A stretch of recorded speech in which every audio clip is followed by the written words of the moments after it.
یہ تو ہو گیا حفاظ عربک کا 1 سال. چونکہ جو بچہ ہے اس نے قرآن پاک حفظ کیا تو اس کی ایک مذہبی زبان عربی ہے. وہ دن میں 5 مرتبہ عربی میں اذان سن رہا ہے, نماز میں جو ہے امام صاحب کی تلاوت سن رہا ہے, قاری صاحب سے جو سبق سن رہا ہے, سب کچھ عربک میں. تو ایک اس کو انوائرمنٹ مل رہی ہے عربی کی, تو وہ جو ہے بآسانی, جیسا کہ آپ نے بتایا اور چیلنج بھی رکھ دیا کہ وہ عربی سیکھ سکتا ہے. لیکن یہی بچہ, اس نے قرآن پاک حفظ کیا ہے, عربی بھی سیکھ لی ہے, لیکن آج تک اس نے اسکول کی شکل نہیں دیکھی,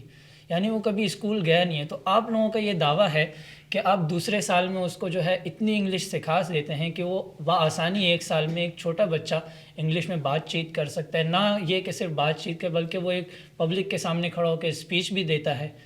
تو یہ آپ کیسے کر سکتے ہیں, کیسے کر لیتے ہیں یہ سب کچھ؟ بالکل, جب تک اگر یہ تجربات نہ ہو چکے ہوتے, یہ ایکسپیریمنٹ نہ ہوتے, تو پھر تو ہم کہتے کہ یہ ایک ناممکن تھا. لیکن آج ایک مدرسے میں نہیں, 2 میں نہیں, 3 میں نہیں, 4 میں نہیں, یہ تقریباً 80+ مدارس ہیں جن میں یہ الحمدللہ چل رہا ہے, اور سب میں یہ رزلٹ ہمیں مل رہا ہے. ابھی پنجاب کے دورے سے آئے تو کیونکہ سب سے بڑا ہمارے لیے ٹارگیٹ وہ مدارس جو پنجاب کے دور دراز علاقوں میں شہری آبادی سے ہٹ کر وہ تھے, کیونکہ وہاں جو ہے خواندگی کا لیول بہت کم ہے. اور وہاں ہمیں یہ نتائج میرے جو میٹرک ہے ابھی اس سال ان تو وہ بچے یہیں سے انہوں نے حفاظ عربک پھر انگلش پڑھی. تو انگلش والے سال میں, کیونکہ یہ کوئی بڑی چیز نہیں ہے, جب بچہ جو ہے ایک ٹائم دے رہا ہے صبح سے لے کر عصر مغرب عشاء تک, اور اس میں اگر ہم ٹائم مینجمنٹ کے ساتھ ان سبجیکٹ کو, کیونکہ ایک چیز ہے اب انگلش میں جو 4 چیزیں بیسک میں, reading, writing, listening and speaking, اس میں جو 2 چیزیں جو ہیں گرامر ریڈنگ اور اس کے ساتھ رائٹنگ, یہ 3 چیزیں, ان کو جب فوکس رکھ کے آپ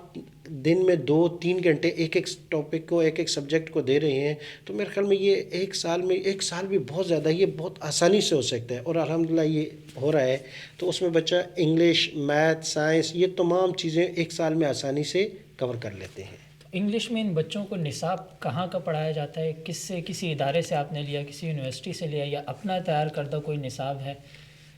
ہاں, اس میں یہ ہے کہ جو انگلش کا جیسے حفاظ عربک کا نصاب ہے, اس میں کچھ کتابیں ہمارے اپنے ادارے کے اساتذہ نے لکھی ہیں, جیسے حوارات کی کتاب ہے الحوارات المفیدہ, اور اس طرح قاموس المصور ہے, کیونکہ ہمارے یہاں سب سے پہلے ذخیرہ الفاظ وکیبلری کا مسئلہ ہوتا ہے, تو وہ اس کا مسئلہ حل کر دیا گیا.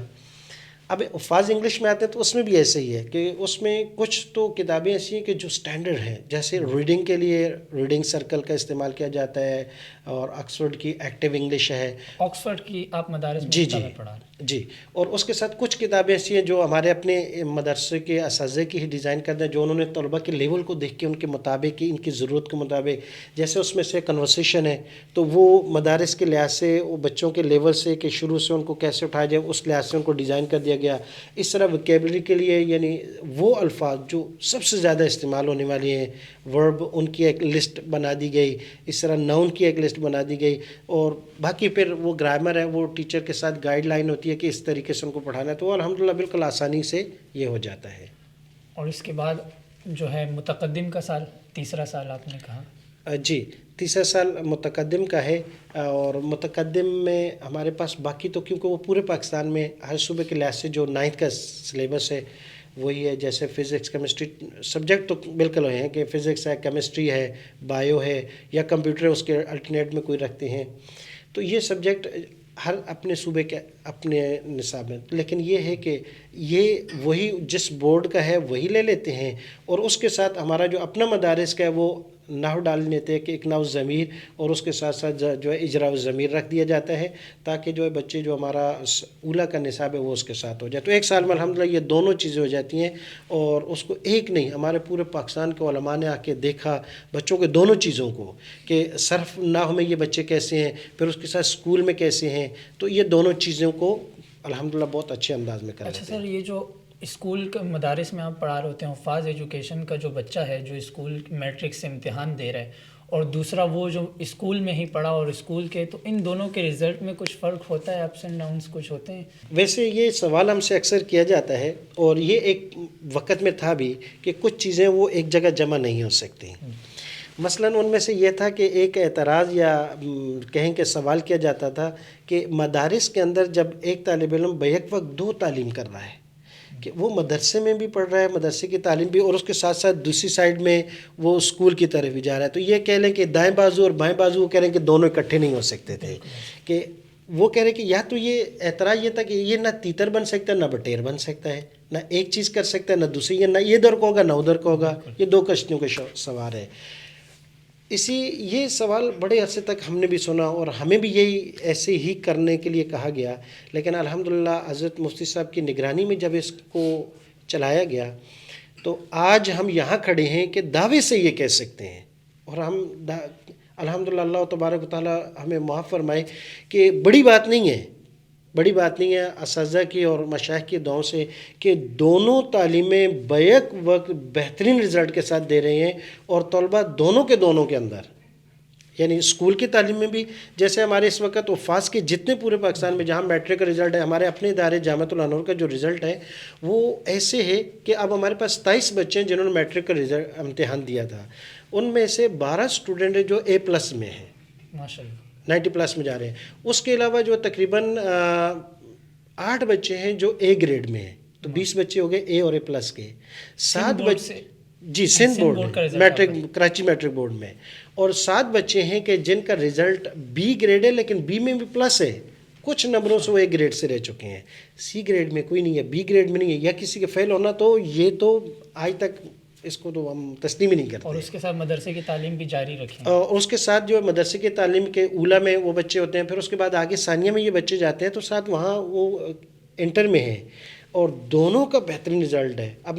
مثال کے طور پر آپ مجھ سے اگر یہ پوچھیں کہ ثانیہ کا رزلٹ کیا ہے، تو الحمدللہ 7-8 سال کا اکثر جب ہم سے کوئی مانگتے ہیں تو ہم ان کو پورا رزلٹ بھیج دیتے ہیں کہ تقریباً تمام طلبہ جو ہے وہ ممتاز ہوتے ہیں. ممتاز بھی ایسے نہیں، 550 530 سے اوپر وفاق کے اندر ان کے نمبر ہیں، اور بلکہ ہماری پچھلے سال بھی ثانیہ میں وفاق میں پوزیشن ہے. اور 1-2 طلبہ جو ہے جدن آ جائیں تو جید بھی نہیں، جید جدن 2-3 طلبہ، اور یہ تو کوئی وہ رزلٹ کے لحاظ سے بہت اچھا ہے. اور اس کا اگلا آؤٹ پٹ دیکھیں کہ یہی طلبہ جب آگے دوسرے بڑے مدارس میں جاتے ہیں تو پھر ان کا دیکھیں وہاں پر ان کا کیا رزلٹ ہے. تو اس وقت ہمارے پاس جو ریکارڈ ہے، ہمارے پاس اسی سسٹم سے جو طلبہ پڑھ کے بڑے مدارس میں گئے ہیں، تو اس وقت 11 طلبہ ہیں جو آل پاکستان وفاق میں وہ پوزیشن ہولڈر ہیں. دورہ حدیث میں پوزیشن ہے، درجہ سادسہ میں پوزیشن ہے، خامسہ میں پوزیشن ہے، رابع میں لیے ہیں، یہ وفاق میں. تو یہ وہ طلبہ ہیں جو اسی سسٹم سے گئے ہیں. اچھا، اور ساتھ ساتھ وہ وہیں سے انٹر، ساتھ گریجویشن، ماسٹر، اور ابھی BS میں بھی جا رہے ہیں، اور وہاں پر بھی وہ اکثر A گریڈ یعنی فرسٹ ڈویژن میں جا رہے ہیں. سر اب میں وہ سوال پوچھنے جا رہا ہوں جو مجھے سب سے پہلے پوچھ لینا چاہیے تھا، لیکن میرا ماننا یہ ہے کہ انسان کی پہچان اس کے نام سے نہیں، اس کے کام سے ہوتی ہے. تو ماشاءاللہ آپ نے جو 5 سالہ نظام تعلیم بتایا، واقعی میں سننے میں یہ انقلابی نظام تعلیم لگتا ہے. کب اسٹارٹ ہوا، کس کی محنت تھی اس کے پیچھے، اور آپ نے جب اسٹارٹ کیا اس وقت آپ کس اسٹیج پر تھے، اب کس اسٹیج پر کھڑے ہیں، یہ بھی ہم جاننا چاہتے ہیں، اور میرے ساتھ میرے ناظرین بھی یہ جاننا چاہتے ہیں. اس کا اسٹارٹنگ تو کہیں کہ بس ایک ہمارے اکابر کی طرف سے کہ حضرت مفتی صاحب اور حضرت شاہ صاحب کا ایک مرتبہ سفر پہ جانا ہوا، تو سفر سے واپسی کے بعد حضرت مفتی صاحب مفتی ابوالبابا شاہ منصور صاحب دامت برکاتہم العالیہ، ان کے ساتھ جو ہے ان کا سفر پہ جانا ہوا. تو وہاں جا کے انہوں نے دیکھا کہ جو چیز مشکل آ رہی تھی، ان کا بیرون ملک کا سفر تھا، تو جہاں عربی کی ضرورت آتی ہے تو عربی تکلم بھی اس فصاحت اور بلاغت کے ساتھ نہیں ہو پا رہی، اور انگلش کی جب ضرورت آتی ہے تو وہ تو کہیں اس کا نام و نشان بھی نہیں ہے. تو جب حضرت مفتی صاحب اس سفر سے واپس آئے تو انہوں نے سب سے کہا کہ ہمارے علماء اور طلباء کو جو ہے یہ 2 زبانیں آنی چاہیے. تو یہ اسٹارٹ وہاں سے عربی اور انگلش لینگویج سے ہوا تھا. پھر اس کے بعد جب آگے عربی اور انگلش لینگویج کے بعد اگلی یہ صورت آئی کہ جب آگے اس کے کیا حل ہوگا. تو جب آگے اس کی کوئی اور صورت نظر نہیں آئی تو پھر اس کے بعد جو حضرت مفتی صاحب کے مشورے سے جو اس کو آگے بڑھانے کی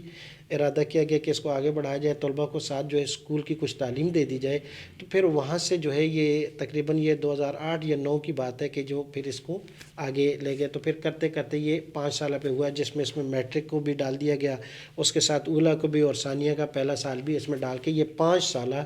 نظام تعلیم وضع کیا گیا. پھر جو آہستہ آہستہ مشہور ہو گیا وفاظ ایجوکیشن سسٹم سے. لیکن کیونکہ اب وقت کی ضرورت کے مطابق لوگوں کے بہت سی ڈیمانڈ ہے کہ نہیں، یہ تو آپ ایک والد ہے، اس نے بچے کو حافظ اس وقت نہیں کروایا، اور اب وہ چاہتا ہے کہ ایک مدرسے کے اندر، ایک اچھے ماحول کے اندر ایک تربیت والے ماحول کے اندر وہ اپنے بچے کو تعلیم دے جس میں وہ دنیاوی تعلیم بھی لے سکے اور دین کی بھی سیکھ سکے. تو آپ نے تو پہلے حفظ کی شرط لگا کے نکال دیا, تو اب اس کو ہم کوشش کر رہے ہیں کہ اس کا نام بھی تبدیل کر دیا جائے اور اس کو جو ہے حفاظ اور غیر حفاظ سب کے لیے رکھا اچھا, جائے. یہ آگے کی منصوبہ بندی ہے. یہ آگے کے لیے ہے. اچھا سر, ابھی آپ کے پاس اس وقت کتنی برانچز ہیں پاکستان میں, یا کراچی میں اگر ہیں تو, یا پاکستان میں تو, اور کتنے عرصے میں آپ نے یہ ٹارگٹ جو ہے اچیو کیے؟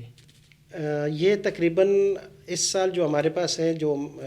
ہمارے پاس جن کا ریکارڈ بھی موجود ہے, تقریباً 85 برانچز ہیں, اور جو یہی نظام تعلیم جنہوں نے اڈاپٹ کیا ہے اور اپنے اداروں میں چلا رہے ہیں, ان کے پاس اساتذہ بھی ان کو پرووائڈ کیے گئے, ان کی ٹریننگ بھی وغیرہ کی گئی, اور ان کو جو ہے جا کے دیکھنا, جائزہ لینا. بلکہ اس سال تو اکثر مدارس کے پیپر بھی ایک ہی جگہ سے دیے گئے اور وہی پیپر تقریباً ہوئے. اور آگے کا ہماری یہی پلاننگ ہے کہ ہم اس پورے سسٹم کو ایک ہی کر دیں گے, جس میں یعنی پیپر سے لے کر چھٹیوں سے لے کر تمام جو ہے وہ ایک ہی دفعہ میں پورے پاکستان میں ہوں. اچھا سر, یہ 80+ جو ہیں آپ کی برانچز ہیں, یہ صرف دینی مدارس میں ہیں, یا وہ اسکول یا وہ ادارے بھی جہاں دینی تعلیم ابھی تک نہیں دی جا رہی, یا آپ کا آگے ٹارگٹ ہے کہ یہ سسٹم ان اسکولز میں اگر وہ چاہیں یہ سسٹم شروع کرنا, تو کچھ ایسا ارادہ ہے؟ نہیں, یہ جو آپ نے سوال کیا ہے یہ بالکل ایک یہ ہمارا موضوع ہے, کیونکہ یہ دو چیزیں تھیں. دیکھیں, ایک مدارس تھے, ان کا تعلیمی نظام تھا, ایک اسکول کا نظام تعلیم ہے, دونوں بالکل تھے. تو پہلے ہمارے مدارس کے اندر یہ جو اسکولنگ ہے, یعنی میٹرک ہو گئی, انٹر ہو گئی, یہ نظام اتنا اسٹرانگ نہیں تھا. تو پہلا ٹارگٹ ہمارا یہ تھا کہ مدرسے کی تعلیم کے ساتھ یہ اسکول کی تعلیم کو لگا دیا جائے. تو اصل ہدف یہاں مدرسے کی تعلیم ہے, اور ضمناً جو ہے اسکول کی تعلیم ڈال دی گئی, اسکول کی ضمنی ہے, ضمناً ہے, لیکن کرواتے اچھے طریقے سے کہ الحمدللہ آج دوسرے اسکولوں والے یہ کہنے پہ مجبور ہو گئے کہ ہمارا تو ہے اصل اسکولنگ تعلیم, لیکن آپ کے مقابلے میں نہیں آ سکتے. الحمدللہ یہ اللہ کا کرم سے ہے. اب دوسرا یہ ہے کہ دوسری سائڈ یہ کہ اصل تو اسکول ہے, اب اس کے اندر جو ہے جو ہو ابتدائی بیسک قرآن کا ترجمہ, تفسیر, یا جتنے قرآن کا ایک کانسیپٹ ہے جو اسلامی شریعت کا ایک خلاصہ ہے, وہ اس کے آداب ہیں, وہ ان بچوں کو کروائے جائیں. اب آ رہے ہیں اس کی طرف بھی, اور کئی اسکولوں میں الحمدللہ شروع بھی کر دیا ہے کہ اس میں کیا ایسی چیز ہم کر سکتے ہیں کہ ان اسکولوں کے اندر اصل تو ہدف وہاں اسکول ہی ہے, لیکن کیونکہ ایک اسلامک ملک میں ہم رہتے ہیں اور نظریاتی ملک میں رہتے ہیں, جس کا اصل مقصد ہی تھا کہ بہترین مسلم معاشرے کی قیادت کرنا پوری دنیا کے اندر. تو جب ہم اس ملک میں رہتے ہیں کہ جس کی بنیاد ہی لا الہ الا اللہ کی بنیاد پر ہے, لہٰذا اس کے اسکول میں بھی تو اسلام کی تعلیم ہوگی, تو تبھی تو یہ لا الہ کی بیس آگے جو چلے گی, اور یہ پھر ملک جو پوری دنیا میں اسلامی ممالک کی قیادت کرے گا. جو اسکول سے نکلنے والا ہے وہ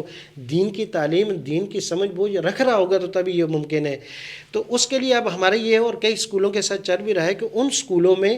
کچھ ایسے اس اسکول کے تعلیم کے ساتھ روزانہ کا اگر ہمیں آدھا گھنٹہ مل جائے تو ایسا سسٹم بنا دیا جائے کہ 4 سے 5 سال, جیسے چھٹی کلاس سے لے کر میٹرک تک ایک بچہ جو ہے تمام یعنی عربی بیسک گرامر, اس کے ذریعے سے قرآن مجید کا ترجمہ, جس کو ہم قرآن عربک یا قرآنی عربی کہتے ہیں, جو ہمارے استاد جی اعظم مفتی ابوبکر صاحب کی لکھی ہوئی ہے, بہترین نظام تعلیم ہے وہ اس کے لیے وہ. اور اس کے بعد پھر کچھ ایسی چیزیں کہ جو ترجمہ تفسیر کروا کر میٹرک تک ایک بچوں کو قرآن کے ترجمہ تفسیر کے ساتھ پورے جو بنیادی ایک مسلمان کی ضروریات زندگی ہے اسلامی لحاظ سے, اس کو گائیڈ لائن دی جا سکتی ہے. یعنی 3 چیزیں ہمارے نصاب کا حصہ ہے. ان میں سے ایک جو ہے پبلک اسپیکنگ, باقاعدہ اس کا نصاب ترتیب دی ہوا ہے. دوسری چیز یہ لکھنے کا, یہ بھی نصاب کا ایسا کہ یہ بچوں کو لکھوایا جائے گا, اور اس کے لیے خطاط اور کیلیگرافر استاد کو ہونا بھی ضروری ہوتا ہے کہ بچوں کی اچھی رائٹنگ, ہینڈ رائٹنگ کے ساتھ ساتھ ان ٹاپک پہ ان کو لکھنا بھی آتا ہو. 2 چیزیں ہوں گی. اور تیسری چیز جو ہے وہ ہماری فزیکل فٹنس ہے.